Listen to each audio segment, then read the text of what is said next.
Hello friends, this video covers pharmacology practical chemotherapy part 2, that is tuberculosis and leprosy. Let us first see in brief about tuberculosis.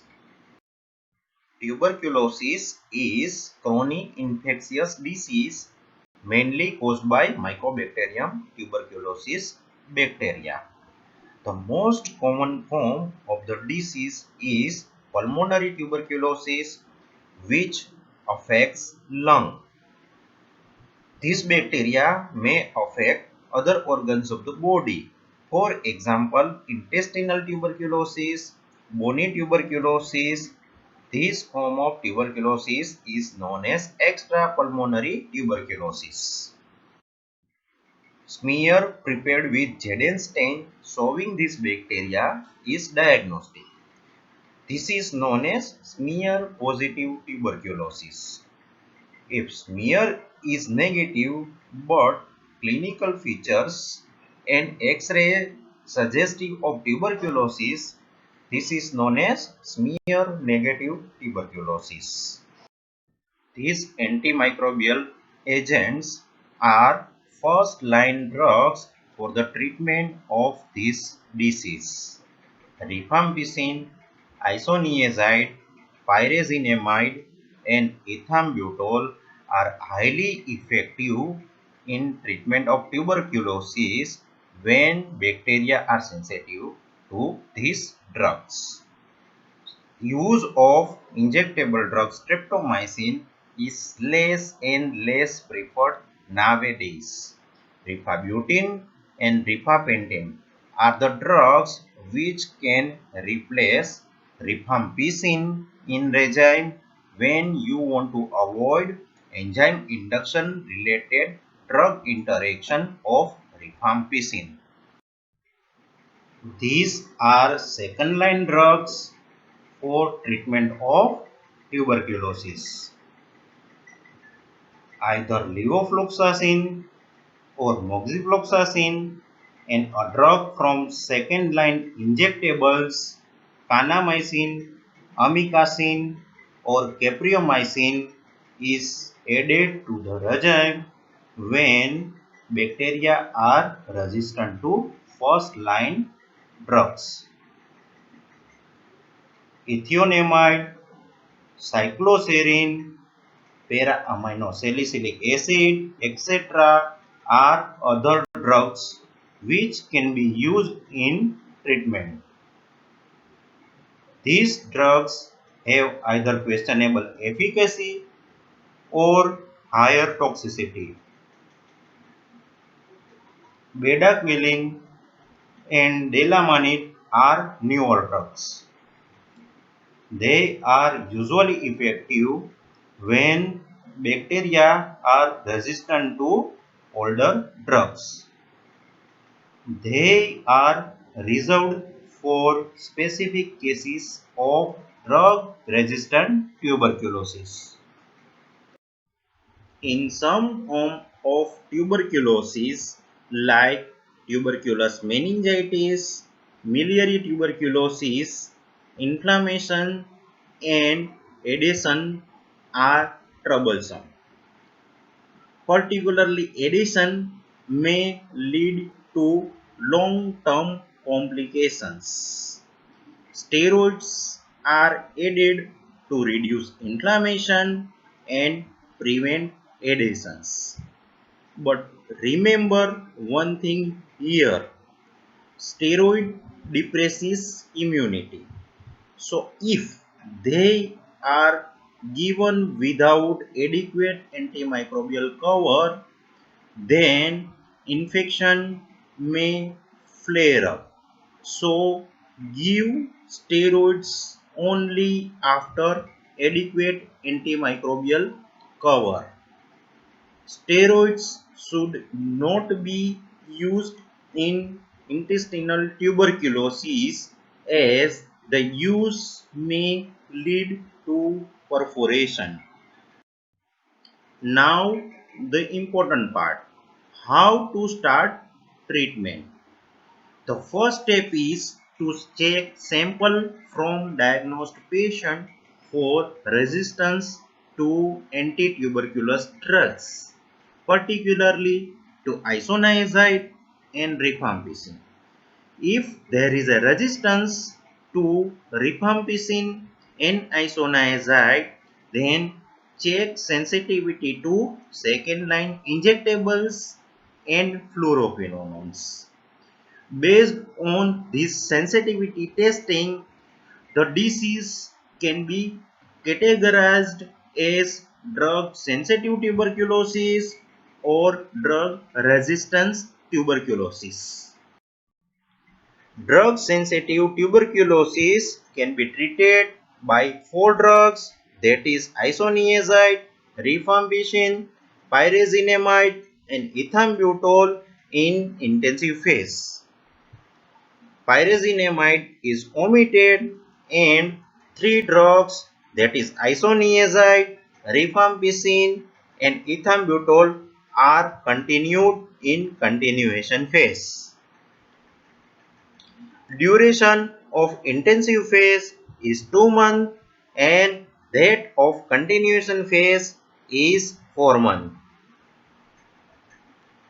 The duration of total treatment is usually 6 months. The duration of particular phase can be extended in specific conditions. Say for example, in tuberculous meningitis, duration of continuation phase is extended to 7 months. Fixed dose combination of drugs are useful for better compliance and simplicity of treatment. 4 drugs fixed dose combination and 3 drugs fixed dose combination are available. Based on patient weight, we can decide how many tablets are given per day. For example, weight of patient is 54 kg. Then he need to be given 4 tablets a day. The dose is usually given in morning daily. Rifampicin need to be given on empty stomach. Now, drug-resistant tuberculosis. If bacteria shows resistance to one first-line drug, the disease is termed as monodrug-resistant tuberculosis. If resistance to two or more first-line drugs other than isoniazid and rifampicin is found, the disease is polydrug-resistant tuberculosis. If resistance to isoniazid, rifampicin and maybe to other first-line drug is there, then the disease is multi-drug resistant tuberculosis. Resistance to rifampicin alone is also treated as a MDR-TB disease. Resistance to fluoroquinolones, a second-line injectable drug, along with isoniazid and rifampicin, and maybe two other first-line drug is there, then the disease is extensive drug-resistant tuberculosis. Drug-resistant tuberculosis needs to be treated by combination of effective drugs from first-line and second-line category along with other drugs. Also, the duration of both intensive phase and continuation phase needs to be extended. Sometimes we have to use bedaquiline or delaminid in specific drug resistant disease along with optimized background regime of established drugs. Let us see some example of drug resistant tuberculosis treatment. Monoresistant tuberculosis can be treated by other three effective first-line drugs along with levofloxacin and kanamycin. Kanamycin is an injectable drug and omitted in continuation phase, and rest 4 drugs are continued in continuation phase. Here you can see the duration of phases are longer compared to drug sensitive tuberculosis treatment. In case of MDR TB, we can use other two effective first line drugs along with levofloxacin, kanamycin, ethionamide and cycloserine. In continuation phase, pyrazinamide and kanamycin is omitted and rest 4 drugs are continued. In case of extensive drug resistant tuberculosis, regime become complicated and sometimes it is not possible to completely cure patient of extensive drug resistant tuberculosis. As tuberculosis treatment is multi-drug treatment, adverse drug reactions are frequent. One such adverse drug reaction is hepatotoxicity. Isoniazid, rifampicin, or pyrazinamide can cause liver damage. Streptomycin and ethambutol are safer in this regard. Once hepatotoxicity occurs during treatment, the strategy is to stop all hepatotoxic drugs. Start with streptomycin and ethambutol. We can also add fluoroquinolone in treatment.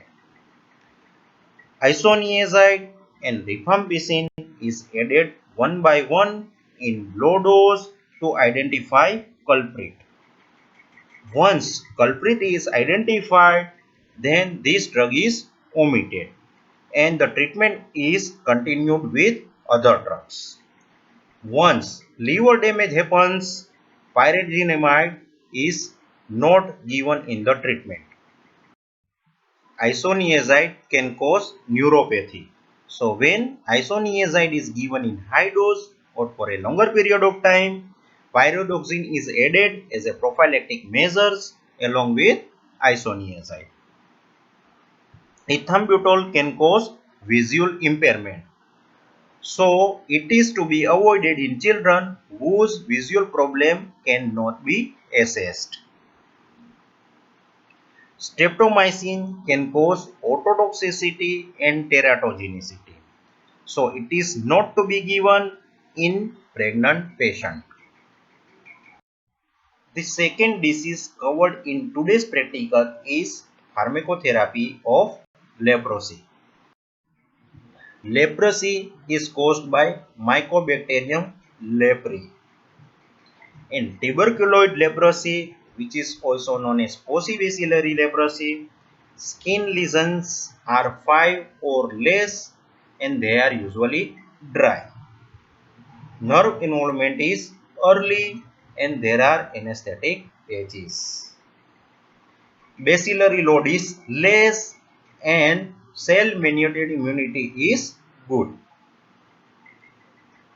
In lepromatous leprosy, which is also known as multibacillary leprosy, 6 or more skin lesions are there. There are nodules. There is diffuse skin involvement along with mucous membrane. Nerve involvement occurs at later stage. Bacillary load is high and cell mediated immunity is poor. Rifampicin and dapsone are highly effective in treatment of leprosy. Clofazimine is a leprostatic dye and it is also having anti-inflammatory property. These three drugs can treat most of the patient of leprosy. Other effective drugs are ethionamide, ofloxacin, minocycline and clarithromycin. In case of paucibacillary leprosy, rifampicin needs to be given only once a month, but dapsone needs to be given daily. Most of the patients are cured in 6 months. In case of multibacillary leprosy, rifampicin along with clofazimine 300 mg is given once a month. But dapsone along with clofazimine 50 mg is given daily, and treatment needs to be given for a minimum period of 1 year. If bacteria are resistant to dapsone or rifampicin, then we can give clofazimine along with two drugs from ofloxacin, minocycline and clarithromycin for 6 months.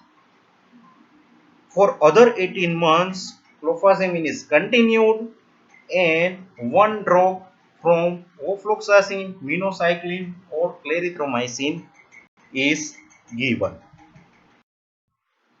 These are some once a month dosage regime. RMM regime includes rifampicin, moxifloxacin and minocycline. ROM regime includes rifampicin, ofloxacin and minocycline. Dose needs to be given once a month, 6 doses for paucibacillary leprosy and 12 doses for multibacillary leprosy. ROM regime is tried single dose for paucibacillary leprosy also. Now, a question is, why multi-drug treatment in these diseases? Mycobacteria have such growth pattern that a drug may not be able to completely cure. Tuberculosis bacteria may be rapid grower, slow grower, spurter, dormant, intracellular or extracellular bacteria. Leprobacilli are slow growing bacteria. So, monotherapy may be ineffective or needs long time for cure. Bacteria to which antimicrobial is ineffective may grow selectively and drug resistant disease develops. Ethambutol given in TB treatment is mainly to prevent development of resistance to other drugs. Rifampicin also prevent development of resistance to dapsone in leprosy treatment. Multi-drug treatment clears bacteria early and thus patient becomes non-communicable in shorter period of time. This decreases spread of infection in community. Pyrazinamide in TB treatment is mainly given for this purpose. With multiple drug treatment, disease can be cured in shorter period. This decreases morbidity and cost of treatment. Decrease in dose or duration of individual drug may be possible and thus toxicity of a drug can be minimized. Now let us see practical exercise to test our knowledge. Exercise A first. A pulmonary TB patient is taking rifampicin, isoniazid and pyrazinamide. While on treatment, he complains of nausea, vomiting and loss of appetite. On examination, there is mild jaundice. Lab investigation shows significant rise in liver enzymes. This condition is hepatotoxicity during anti-tuberculosis treatment. We have already discussed this condition, so I am not repeating it. Just go through it.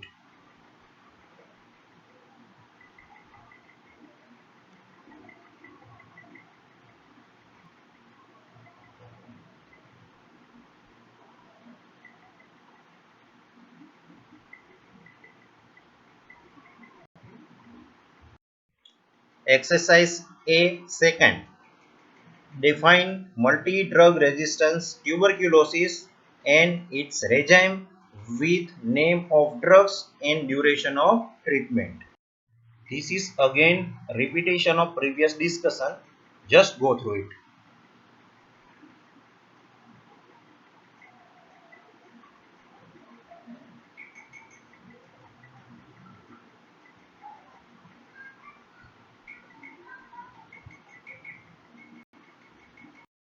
Exercise A third.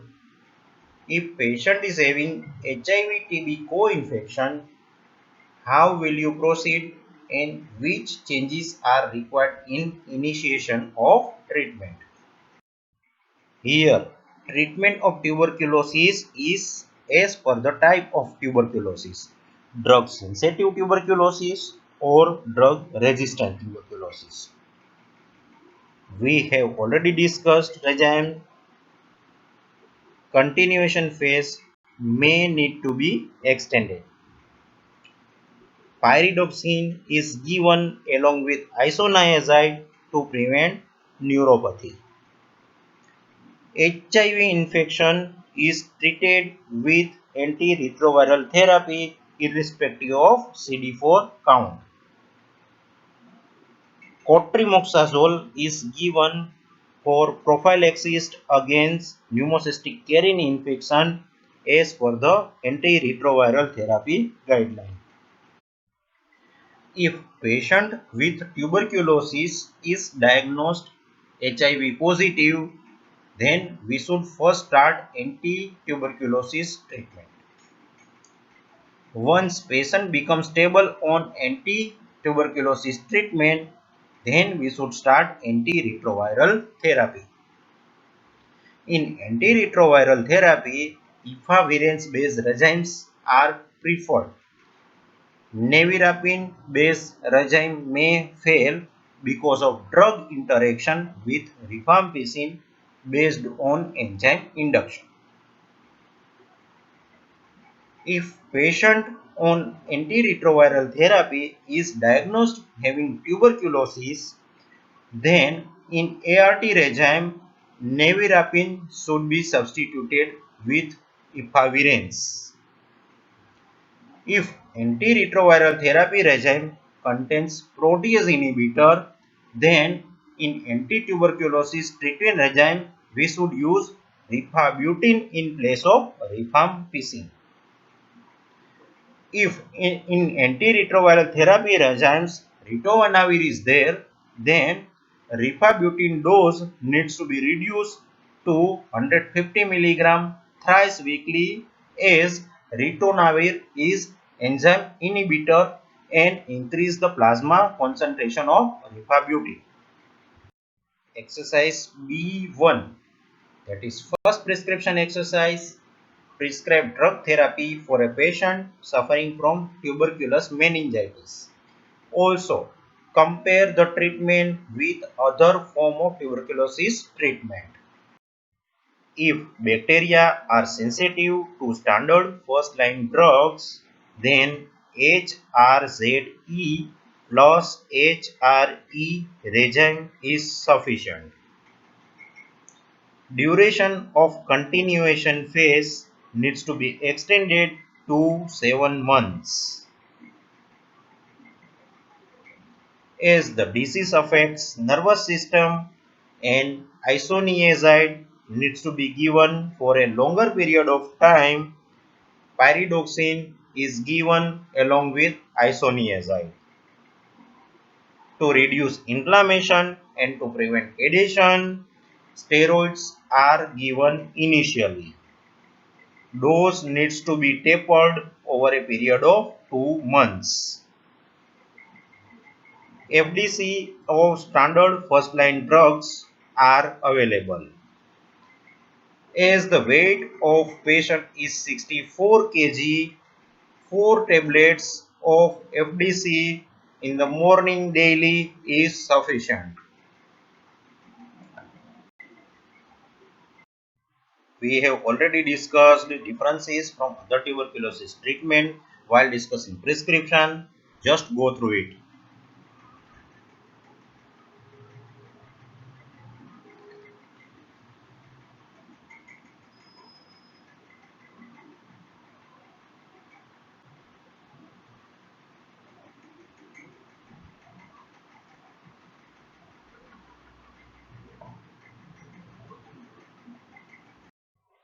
Exercise B2. Again, a prescription exercise. Prescribe the drug therapy for a pregnant woman suffering from pulmonary tuberculosis.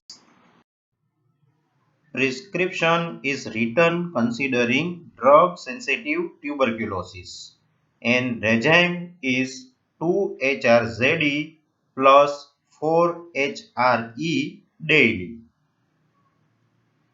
Thing needs to be remembered here is streptomycin is contraindicated in pregnancy, as weight of patient is 57 kg. 4 fixed dose combination tablet of standard first line drug daily in morning is sufficient. Exercise B3. Prescribe the drug therapy for a patient suffering from tuberculoid leprosy.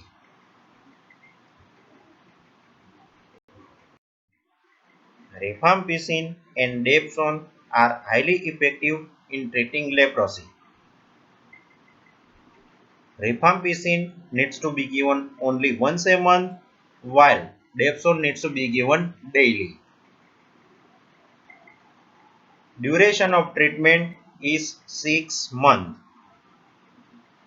Some experts recommend use of clofazimine along with dapsone and rifampicin in treating paucibacillary leprosy.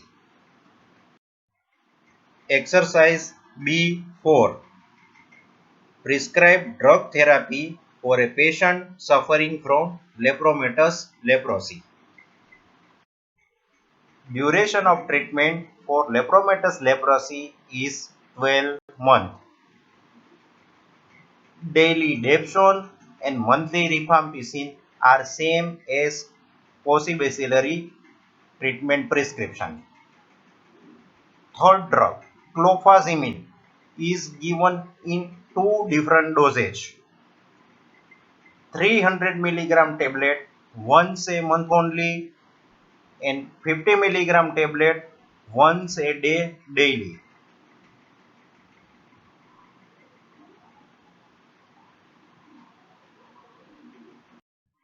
Exercise C. This is criticism exercise. A female patient 25 years had tuberculosis 3 years back. She was treated with 4 standard drugs in appropriate doses for 2 months. She discontinued the treatment after 2 months. Now she is complaining of fever, malaise, loss of appetite, cough with expectoration. She is diagnosed as having active lesion of pulmonary TB. About 3 months back, she was advised oral contraceptive instead of barrier method, and accordingly she is taking tablet Overall L. Presently, she is given following prescription. Tablet Rimectazid. Take 1 tablet after meal 2 times in a week for 2 months. Continue oral contraceptives as advised earlier. Come for follow-up after 2 months. Tablet Rimectazid contains rifampicin 450 mg along with isoniazid 300 mg. Give your comments on the above treatment and suggest the changes needed for better therapeutics.